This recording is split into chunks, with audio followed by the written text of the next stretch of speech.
Hi there everyone, Lars here from Camille's Harem, back with another anime review brought to you by Camille's Harem. Not just a podcast for novice writers by novice writers, but also a YouTube channel by novice writers for novice writers, because writing is an adventure, it's more fun with friends. And for this particular review and analysis of episode 5 for The Dangers in My Heart, I want to focus in primarily on one specific scene, and why I think it works so well, and what we can learn from it in order to maybe change and adapt how we use various tropes and setups within our own stories. It's okay to go back to the old tried and true methods, so long as you do something fun and unique with them. So as a way of quick review, this past episode was again just absolutely fantastic. I love the dynamic between Yamada and Ichikawa, and I think that the show really has discovered where its great pacing lies. And all of my concerns from episode 1 are really now way back in the rearview mirror. This show has been firing on all cylinders, and I love all of the different interactions that we get right here. This is a story that isn't just about the blooming romance between Ichikawa and Yamada, but it's also about where that relationship fits within the greater dynamic of their friends and their overall class, which is one of the reasons why this episode opens up with, okay everyone, figure out your groups as we now go to career day. We're gonna go and we're gonna check out different places. And Ichikawa is all brooding like, I want to go to a place where I can see the darkness within the human mind and heart. I want to go to a coroner's office. I want to go to a crime scene. And of course, it's just Ichikawa being his little angsty self. And it's funny how all of that shatters the moment he's like, I kind of want to be in a group with Yamada. But where is she going? All the girls are going together. And there's 2 slots open. But do I dare go there? And how he gets swept up in the fact that the other boys, the pervs, are trying to figure out how they can weasel their way into different groups with the girls that they like. And it's just really funny. And again, if you have spent any real time paying attention to what happens in middle school or in high school, and I can say this as a teacher, having put people together in multiple group projects, stuff like this happens routinely, where there's obviously someone's like, I want to be with the person I like, or the person I have a crush on, they're around over there at the other side of the classroom, and I want to be in their group so bad, but I can't bring myself to do it, and you're just like, person, I am going to assign you a group unless you make a choice. Gah! Oh, watching just how teenagers freak out over group work is absolutely fantastic. And again, this is so relatable watching this right here. And it's fun to see how Ichikawa is trying to balance his 2 different personas. The one where he is the angsty bad boy, and then the boy that he's discovering deep within his heart, this person who likes Yamada and who is genuinely a good kid and not an angsty person at all. And how that conflict comes out with him trying to justify who should go with what group. That is really excellent writing. It helps to show the conflict within the character, as well as set up for later on in the episode the time in which Ichikawa will be with that group. And just kind of jumping ahead right there, I really like the whole career day spiel. That was a whole lot of fun to see how different people, they might be interested in a career, but really they don't have any passion for it. Other people have a passion for the career, but maybe they don't feel like they're going to work there. Maybe some people do want to work there. People have interests in different kinds of jobs for all kinds of reasons, whether because they have an aptitude for it, they find it interesting, because they want to make good money, whatever it be. And it's fun to see all the different kids' reactions there amongst the mangaka and their assistants, and just learning more about their favorite manga and getting a chance to see it. That was great. That was definitely taken from the mangaka themselves, taking a little bit of their experience in the workforce and just showing that, showcasing it, showing just how much people are passionate for this kind of work, and how it's not as idealized as you might think. The kids are like, this is amazing, but the realities of a cramped, overworked workspace and the tired people who are passionate and living on very small wages, All of that was in there in that scene, and that was fantastic. But ultimately, the heart and soul of this episode are the various conversations that help to lead to Ichikawa and Yamada spending more time with each other. And I really like the conversation between Yamada and Hara where they are almost in code, in very good girl speak, talking about where they are with their relationships as well as where they are personally. Like, how do they feel about themselves, their diets, their bodies? Conversations that normal teenage girls are going to have. Maybe it's going to be a little bit more awkward in real life than how it is right here, though it is made fantastically awkward with Ichikawa eavesdropping in on them finding him out, calling him out for it, and everything like that. And I enjoy how Hara already is picking up on the dynamic right here, and Yamada has it out there in the open. And that's another thing that I find really, really great right here, is that this bucks a usual trend within anime and manga, where one of the people within the relationship is like, oh, I don't want anyone to know, and they go to extreme lengths to try to cover up what's really happening here. I love the fact that Yamada's just like, yeah, he's right here. This is my boy. I kind of like him. It's a little bit weird that he's here, but you know what? I am gunning for him. And oh boy, does she gun for him. Especially with the whole umbrella scene. That is absolutely phenomenal. That's the one I'm going to be analyzing, breaking down here a little bit further in just a moment. But then also how she sticks around to make sure that he makes it out of the bathroom and makes it to the train, and then they get stranded together. Yamada might be a little bit like, oh my gosh, we didn't go with the rest of our classmates, but honestly, she's not chuffed about this at all. She gets to spend time with her beau. Meanwhile, it's Ichikawa's like, oh my gosh, I'm now stuck with the girl that I like. Oh, this is so wrong, because it's like, this is what every guy wants to fantasize about, being alone with your crush. What would you do on that opportunity? There's no adults there to stop you, no friends to get in the way. And then when it actually happens, you're like, oh, this is actually really awful. I don't know what I'm going to do. That's what episode 6 is going to be about, and I'm so excited for it. But really right here, coming back to it, the big scene for this episode is the whole umbrella scene. And this is where Ichikawa is getting ready to go home. Yamada comes on out, sees that he's in a raincoat, and is like, hey, my umbrella is broken. Can I borrow your raincoat? I'm going to run on over to a convenience store, get a new umbrella so that way I'm not wet, and I'll just come back on over here. I'm the taller person with the longer legs. I can definitely go a whole lot faster than you, Ichikawa. Come on. This is the right thing to do. And Ichikawa's like, oh my gosh, the girl that I like wants to use my raincoat. Okay, gives it to her, and then realizes, oh my gosh, she left her backpack behind, which could have her wallet. He doesn't want to be creepy, but he wants to make sure that she didn't go to the convenience store without some cash. He checks, finds out that her wallet is indeed there, runs after her. Here's your backpack, here's your wallet. I'm so sorry for having peeked inside, but you need the cash if you're going to get yourself a new umbrella. Okay, fine, get the wallet out for me, Ichikawa. And what's the very first thing he pulls out? It's an umbrella. Oh, never mind that. That thing's broken. It's all fine. Just now put the wallet into my pocket, Ichikawa. It is a fantastic scene that should have you grinning from ear to ear. Now, what really makes this work right here, and this comes back to what I said at the beginning, understanding tried and true tropes, but using them in a unique way. When it comes to a lot of rom-coms in manga, and especially for teenage stories, there's the whole thing of, close proximity under an umbrella. One of the things that we need to understand, especially here in America, is this. In Japan, that is getting very close into another person's bubble. We here in the States, we might say, oh, I have a personal bubble. But if you're honestly paying attention to the people who complain about their personal bubble, you'll realize that they lower that bubble or even flat out burst it for tons of different people, especially people that they like or that they have a crush on. So the idea of us here in the States sharing an umbrella, especially with someone that we like, that's kind of like Kip saying, well, we shared an umbrella last Sunday when it was raining really hard, so I guess you can say things are getting pretty serious. That's just stupid. That's for us a joke. But in Japan, where you've got to maintain your personal bubble, we don't have any outward displays of affection in most cases.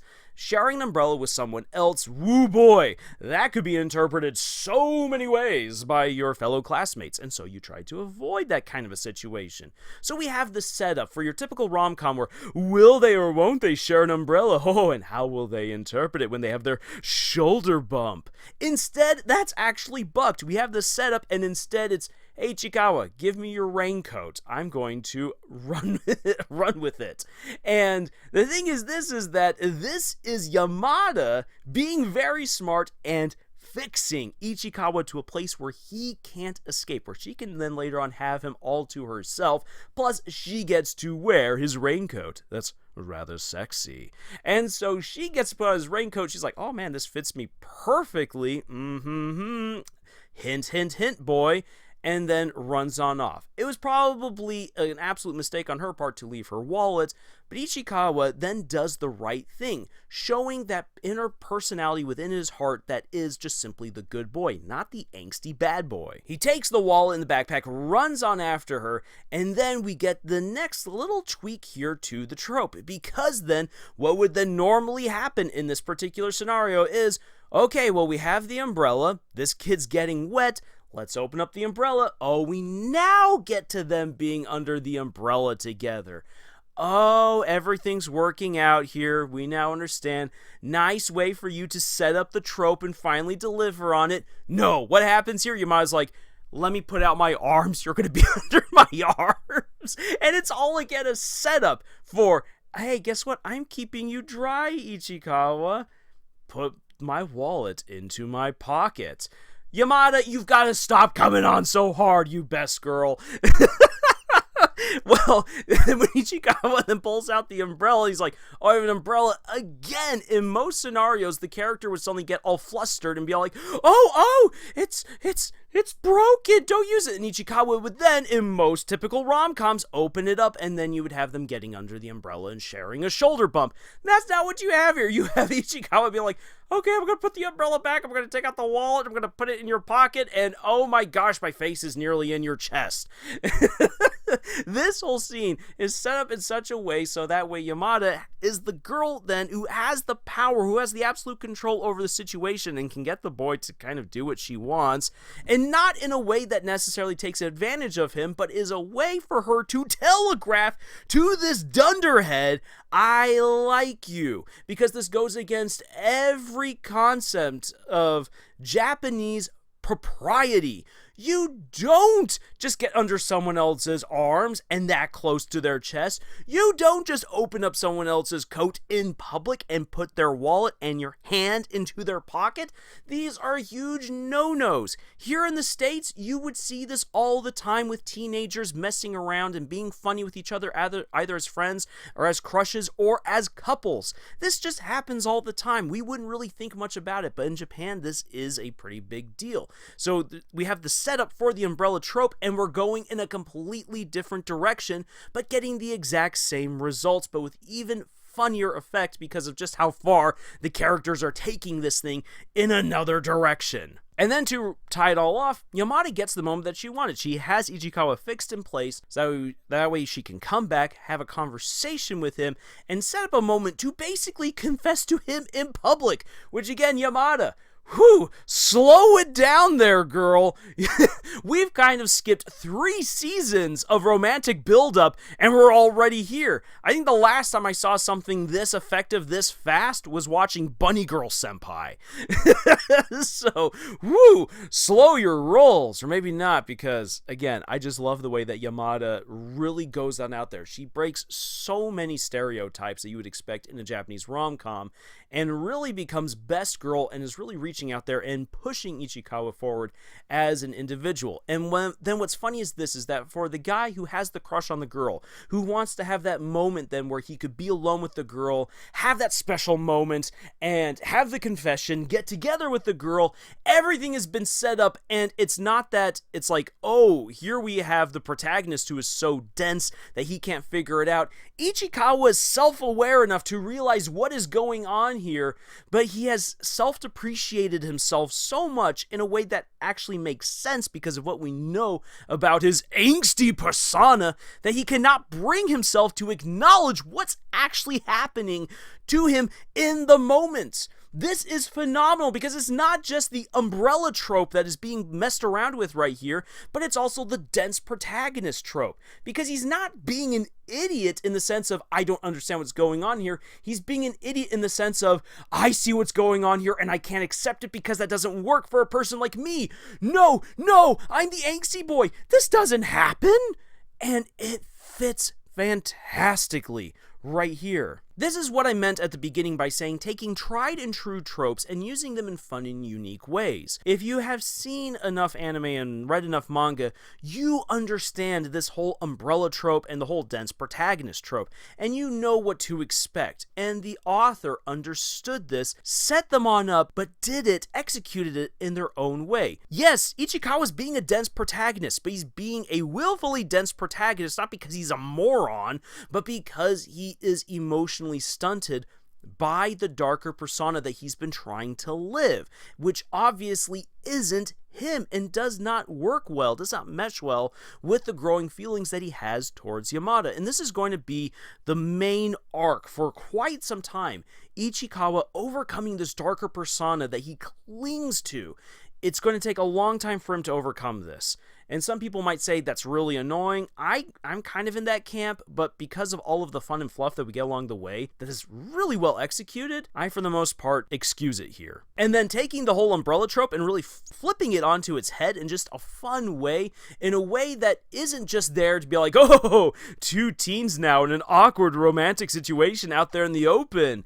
That's been done so many times. No, instead, this awkward moment is set up by one character in particular, so that way she has a chance to telegraph even harder to the guy that she likes him. If only she could just say, hey, guess what, I love you, but that's kind of what she says at the end with the whole ice cream bit, and again, he is just all like, no, this can't actually be true. And for the people who are all like, no, man, no, if a girl were like that to me, I would absolutely be like, I'm on that. Shut up. Honestly, shut up. Because again, if we're going to take a realistic point of view on this, which I love that the show has been like this, that it's very honest with itself. If you have been around teenagers, even if you've been around adults, in situations like this, there's always one person, or almost always one person, who's all like, this can't be happening, this isn't real, and willfully rejects the reality unfolding right in front of them. Why is that? Well, because just like with Ichikawa, so many of us maybe just don't feel like we are worthy of romance or someone else's affection or of a good, healthy relationship. It's a sad reality that a lot of people deal with, and one of the things I love about this overall story is how it over time takes this character and transforms him into someone who can finally be honest with his feelings. This is a moment way further on in the manga, and I'm not going to spoil how it all goes down, but it is fantastic. All of this stuff right here in the anime, this is just a prelude, dude, and a build-up to an amazing moment. And this moment right here is kind of one of those big mile markers within the overall story.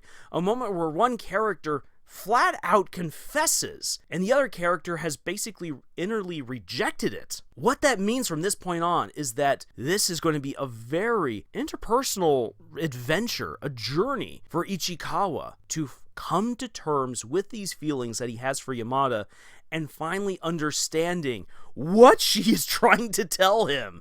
This is going to be a little bit long and frustrating at times, but what I love is that where a story normally gets repetitive and frustrating, the Dangers in My Heart, as we are going to see, keeps things alive, fresh, funny, romantic, and relatable. And that's one of the reasons why, once again, I just so highly recommend this story, and why I've taken what's really just a small moment and have ballooned it to an almost 20-minute long video. Whew! So, with that acknowledgement out of the way, I'm going to wrap it up here by saying this.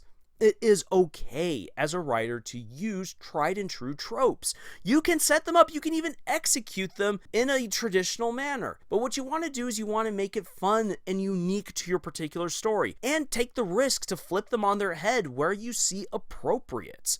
Just like what we get here within this episode. Your stories shouldn't always be about, I'm going to break the trope, because you know what? There's a trope for breaking the trope. And if you get so obsessed with tropes, then you're never really actually going to get very far within your own story, and it's going to read very formulaic. What we want here is we want tropes used in a way that is, again, fun and unique to the characters that you have written. You could not get away with this whole umbrella and raincoat setup in most other stories because you don't have a Yamada like what we have here in the story, who is very clearly trying to control the situation so that way she can give her confession to the boy that she likes. You need to understand your characters, their motivations, who they are as individuals, in order then to best use and flip these tropes where it is necessary in order to progress the plot and progress the characters. So, that right there, that is my review, that is my analysis, that is my writing advice. If you're looking for more of these analyses, reviews, and writing advice, please check out our other videos here on our channel. You can also head on over to our podcast, Camille's Harem, found on Podbean, iTunes, Google Play, Spotify, the works. We have writing exercises as well for you to check out, so links for all of that are in the description below. And if you would like to support us on this adventure that we call writing, please like, comment, share, subscribe. That always helps us out. But more than that, check out the books that we've written. See what we ourselves have done with our own unique and fun stories. Links for those books are also in the description. We would absolutely love it if you check them out. And again, thank you for joining us on this adventure that we call writing. And until the next video, y'all, tschüss.